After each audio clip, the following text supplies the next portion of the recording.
Бас сауғайдары және сіздермен бірге біздің бүгінгі үйретушіміз бокстан халықаралық дәрежедегі спорт шебері Жанат Қисықов ағамыз. Жанат аға, ассалаумағалейкум. Уағалейкум салам. Күнделікті өмірде біздің Алматы үлкен мегаполис, кептеліс көп болады. Осы көлік иелері бірін-бірімен жиі қақтығысып, жағастасып қалатын жайттарды көзіміз көріп жүр. Осындай жағдайда көлік иелеріне қалай қорғану керек? Біздің бастауға осы тақырыпты қаузасақ бүгін. Өте жақсы. Көрсетейік.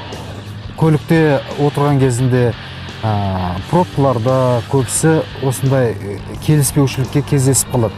Сол кездерде қарсылас келіп неғған кезінде қолымызға керек нәрсе қару-жарақ. Ол біздің кілтіміз, машинадағы кәдімгі кілт. Осы кілтпен де жұмыс істеуге болады. Тамақтан, көзден, тағы да басқа. Және кілттің шетімен алып ұруға да болады көп жағына. Адам же кішкене сескеніп те қалады бұл уақыттарда.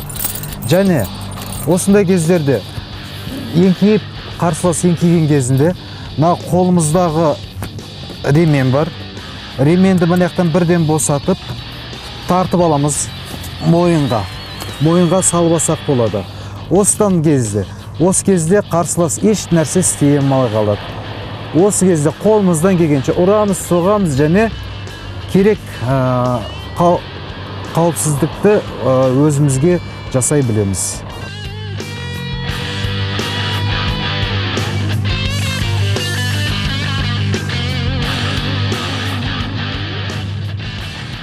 Осындай кезде сіздерге қарсылас мазалап атса, сіздер жаңағы сияқты диски бар, духи бар, осылармен қолдана берсеңіздер де болады.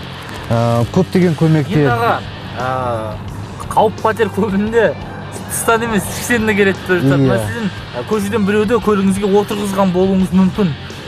Ол сізге шабуыл жасаған жағдайда қайтеміз. Ал егер көлікке отырған кісі шабуыл жасаса, отырыңыздар, келіп, мен сіздерге біраз нәрсе көрсетейін. Қасымызда отырған кісі де мазалайтын болса, дискі бар, дискіні алып ұрсақ болады. Мынаяқтан да. Және отырған жерде духи бар. Духиді да біз шашсақ жаман емес. Сол кезде тамақтан да ұруға болады. Егер қарсылас ременмен отырған болса, біз көбінесе ременді де қолдана аламыз. Мойынды қылқындырғанға. Өшерде ұрсақ та болады. Сол кезде қарсыласта еш қимылдай алмай қалады. Бастауға біз сіздерге осымен төбелесте емес, өзін-өзі қорғауды үйретеміз. Сақтықта қорлық жоқ.